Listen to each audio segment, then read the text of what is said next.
শোনাই লাগবে, তোমাদের আমার কথা শোনাই লাগবে। তোমরা গরু হিসেবে আমার কিনে নিয়ে শুনি না ভাই, না বলতে দেন, আমার বলতে দেন। আমি তোমাকে মুরব্বী হিসেবে ওগুলো নাই বল, ওরা শান্ত হোক, কারো নাম দেবে না। এগুলো কি না,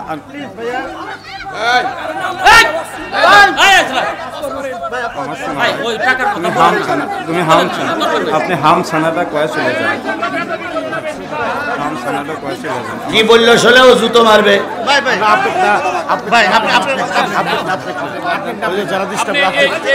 যে অবস্থাটা এই মিডিয়ার মাধ্যমে গোটা বিশ্ব দেখতেছে,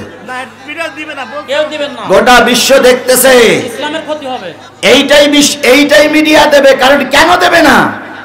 এরা তো দেবাবতের জন্য ফরজ। আল্লামা সাঈদীর সঙ্গে যারা বিয়াদবি করেছিল তারা টিকতে পারেনি, মামুনুল হকের সঙ্গে যারা বিয়াদবি করেছিল তারাও টিকতে পারেনি, আজারির সঙ্গে যারা বিয়াদবি করেছিল তাদের ভরাডুবি অবস্থা।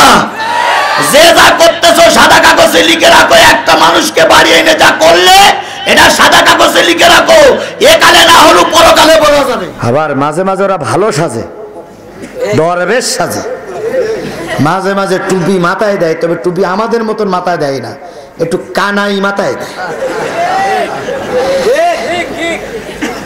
মন সে উঠে কয়ে বিসমিল্লাহির রহমানির রহিম, সালাম আলাইকুম।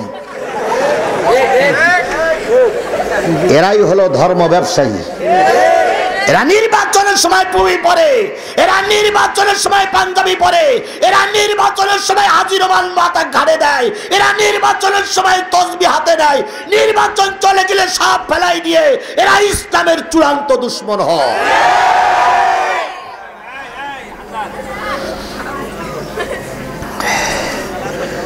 ঠিক আছেন তো আপনারা?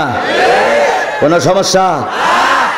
আমার বঙ্গবন্ধু দেশের স্থপতি বলেছিলেন, আমি যদি তোমাদের হুকুম দেওয়ার নাও পারি, যার যা আছে শত্রুর মোকাবেলার জন্য তাই নিয়ে তৈরি থেকো। এবারের সংগ্রাম মুক্তির সংগ্রাম, এবারের সংগ্রাম স্বাধীনতার সংগ্রাম। রক্ত যখন দিয়েছি, রক্ত আরো দেব, তবু এ দেশকে স্বাধীন করে ছাড়বো ইনশাআল্লাহ। শেখ সাহেব বলিনি? আমরা তো সেই শেখ সাহেবের দেশের লোক।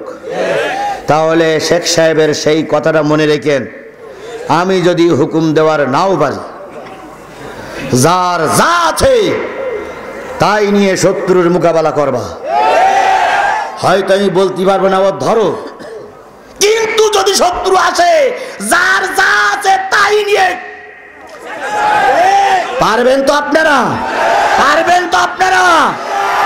যদি করেন তো এ দোষ জিহাদির হবে না। এর বক্তৃতা তো শেখ সাহেবের বক্তৃতা, আমার দোষ দেন না। শেখ সাহেব তো বলেছে যার যা আছে তাই নিয়ে ঝাঁপাই পড়ো। এখন আবার সব জিনিস নিয়ে ঝাঁপাই পড়লে হবে না। একজনের ঘরে আগুন লেগেছে, এখন মসজিদে বলা হচ্ছে যার যা আছে তাই নিয়ে ঝাঁপাই পড়ো।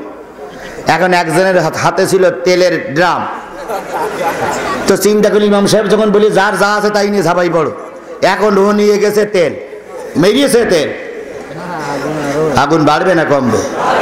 আর একজন নিয়ে যাচ্ছিল ঘি, তো মসজিদে ঘোষণা যার যা আছে তাই নিয়ে ঝাঁপাইবো, ঘি নিয়ে ঝাঁপাই পড়েছে। আর একজন নিয়ে যাচ্ছিল টেরাকে কাঠ, তো একজন বলছে এই ভাই শুনুন এই ঘোষণা হয়েছে যার যা আছে তাই নিয়ে ঝাঁপাই পড়ো, ও সেই টেরাক নিয়ে ঝাঁপাই পড়েছে। তাহলে কি ও আগুন নেববে না আরো জ্বলবে? সুতরাং ঝাঁপাই পড়তে বলতিস বলি একবার যাত্রার ঘাড়ে ঝাঁপাই পড়েন না, বুঝে শুনিয়ে পড়বেন। আল্লাহ বোঝার তৌফিক দিয়েছে। তাহলে যে জিনিসটা বলতেছিলাম সেটা হলো দুনিয়ার সব জ্ঞান মানুষ অর্জন করবে। এখন তো মানুষ অর্জন করেছে হাতের মুঠোর ভিতরে পৃথিবী।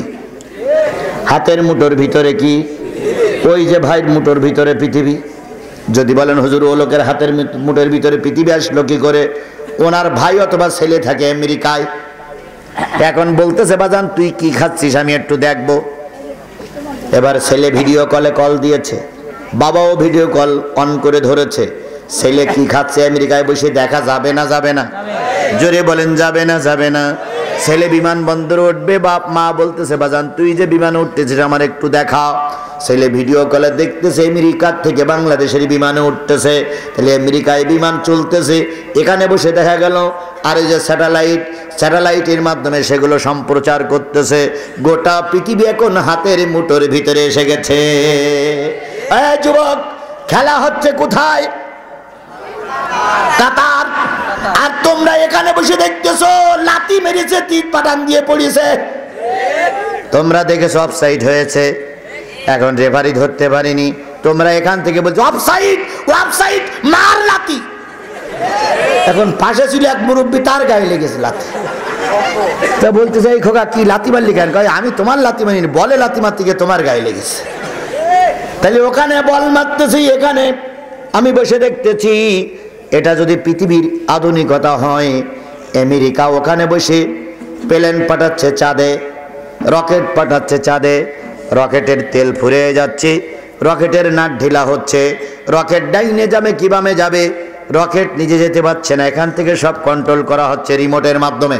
রিমোট দেখেছেন আপনারা? ওই যে ছেলেরা খেলনা খেলা করে, ওই মাঠের মাঝখানে থেকে খেলনা, এখানে রিমোট টেপে ডাইনি যায়, বামে যায়, সোজা যায়, শীত হয়, কাইত হয়, ভুট হয়, পুট হয়, এইগুলোরে বলে কি? রিমোট। রিমোট কন্ট্রোলের মাধ্যমে বিমান চলে, রিমোট কন্ট্রোলের মাধ্যমে বোমাবাস্ট হয়, রিমোট কন্ট্রোলের মাধ্যমে সব কিছু করে। কিন্তু রিমোট কন্ট্রোলের মাধ্যমে কিয়ামত নিজেরা সংকুচিত করতে পারবা না, কিয়ামত ধরে আনতে পারবা না। গোটা পৃথিবীর কোন রিমোট কিয়ামতের সংবাদ দিতে পারবে না। কিয়ামতের সংবাদ কার হাতে আছে? তাই তো বলতেছিলাম, কিয়ামত থেকে কিয়ামত তোমরা বই তৈরি করেছো, কিয়ামত থেকে কিয়ামত তোমরা গল্প করতেছো, কিন্তু অরিজিনাল কিয়ামত হয়ে অরিজিনাল কিয়ামত তোমরা দেখতে পাও না। এখন আমাদের নেতারা বলতেছে যদি 10 তারিখের সমাবেশে কোনো অরাজকতা হয় কিয়ামত শুরু হবে। কিয়ামত শুরু হবে, এগুলো হলো উস্কানিমূলক বক্তব্য। কথা বলেন ঠিক না বেঠিক? আপনারা কথা বললে উস্কানি হয় না, আমরা কথা বললেই উস্কানি হয়ে যায়।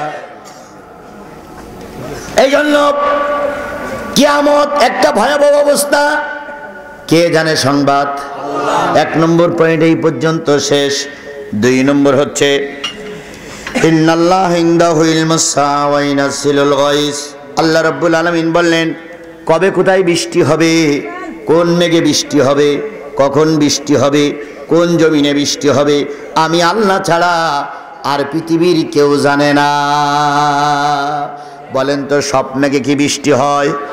আবার মেঘ ছাড়াও অনেক সময় বৃষ্টি হয়। বিশ্বাস হয় আপনাদের? মেঘ ছাড়াও অনেক সময় কি হয়? বৃষ্টি হয়। মেঘ নাই মাথার পরে, ওই দূর থেকে মেঘ চলে যাচ্ছে, বৃষ্টি হচ্ছে। আবার দেখা গেল বিশাল কালো মেঘ, কালো মেঘের ভিতরে বৃষ্টি নেই, একটুখানি ছোট্ট একটা মেঘ আসলো, ওই মেঘে এমন বৃষ্টি দিয়ে দিল, রাস্তাঘাট সব ভিজাইয়ে দিল। সুতরাং মেঘে বৃষ্টি হয় না, কোন মেঘে বৃষ্টি হবে আল্লাহ ছাড়া আর কেউ জানে না। তোমরা যত বড় অর্জন গর্জন করো না কেন, মেঘে বৃষ্টি দেবে কি না দেবে ওটা আল্লাহর হুকুমেই চলে। আপনারা শুনে আশ্চর্য হবেন, চীন একটা সূর্য তৈরি করেছে, চীন একটা সূর্য তৈরি করেছে। আমার সূর্য যদি গায়েব হয়ে যায়, আমার এই সূর্য যদি অস্তমিত হয়ে যায়, চীন তার দেশের ভিতরে একটা সূর্য বানিয়েছে, ওই সূর্য তিনি প্রজ্বলিত করবেন, এক সূর্যই গোটা চীন আলোকময় হবে। তাহলে চীনকে আল্লাহ পাক কত বেরেন দিয়েছে, চীনকে আল্লাহ পাক কত মেধা দিয়েছে, চীনকে আল্লাহ পাক কত শক্তিশালী করেছে। তাহলে চীন একটা সূর্য তৈরি করে সূর্যের আলোয় চীন আলোকিত হওয়ার জন্য চেষ্টা করতেছে। কিন্তু দেখা গেল ওই সূর্যের যখন তেল ফুরিয়ে গেল, ওই সূর্যের যখন টেকনোলজি ডিস্টার্ব হলো, তখন ওই সূর্য অফ হয়ে গেল। কিন্তু আমার আল্লাহ জন্মের পর থেকে এতদিন পর্যন্ত সূর্য দিচ্ছে, একটা বারের জন্য অফ হলো না। দুনিয়ার মানুষ সূর্য তৈরি করে, এর ভিতরে ভেজাল হয়, কিন্তু আল্লাহর যে সূর্য, এই সূর্যের ভিতরে কোনো ভেজাল নাই। সূর্য পৃথিবী থেকে কত দূরে আছে? কত? 9 কোটি 30 লক্ষ মাইল দূরে আছে সূর্য। হিসেব করি যাও তো, 1 কোটি কয় লক্ষই হয়? 9 কোটি 30 লক্ষ মাইল দূরে আছে কি ওই সূর্যের আলোর গতি এই পৃথিবীটা আসে। ওই সূর্য গ্রীষ্মকালে যদি মাত্র 1 বিঘত নিচে নেমে আসে, মাত্র 1 বিঘত, যেখানে আছে ওখান থেকে 1 বিঘত নিচে নেমে আসে, গোটা পৃথিবী পুড়ে সব ছাই হয়ে যাবে। আবার যদি শীতকালে সূর্য যেখানে থাকে ওখান থেকে যদি 1 বিঘত উপরে উঠে যায়, গোটা পৃথিবী সব ফ্রিজ হয়ে যাবে, গোটা পৃথিবী সব ঠান্ডা হয়ে যাবে। আল্লাহ পাক কোটি কোটি বছর ধরে সূর্য একই কায়দায় তোলে, একই কায়দায় নামায়, চন্দ্র একই কায়দায় ওঠে, একই কায়দায় নামায়। চন্দ্রের ডিস্টার্ব নাই, সূর্যের ডিস্টার্ব নাই। আল্লাহ রাব্বুল আলামিন বলতেছে আমি একই কায়দায় সাগর থেকে পানি তুলি, সাগর থেকে পানিগুলো মেঘ হয়, ওই মেঘগুলো জমে যায়, জমানো মেঘ দিয়ে পানি দিয়ে তোমার শস্য ফসল খাওয়ার সুযোগ করে দেই। আর তুমি একটু পাওয়ারেই যে অমনি বলো ভাতে মারবো পানিতে মারবো, কি বলে? ভাতে মারবো পানিতে মারবো, চুবুইয়ে মারবো। একটা পদ্মা সেতু বানাইছো, তাতে কি হয়েছে? এত বা কি হলো? আজকেও নেতা বলতেছে মনে বড় জ্বালা।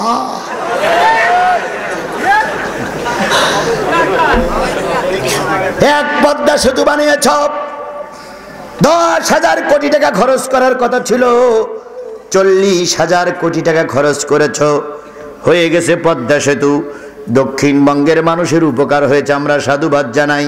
কিন্তু অহংকার করে বলতেছো এই পদ্মায় অমুকির তলে টুপ করে ফেলাই দেওয়া হবে, অমুকির নিয়ে যাওয়া হবে, টুপ করে ফেলাই দেওয়া হবে।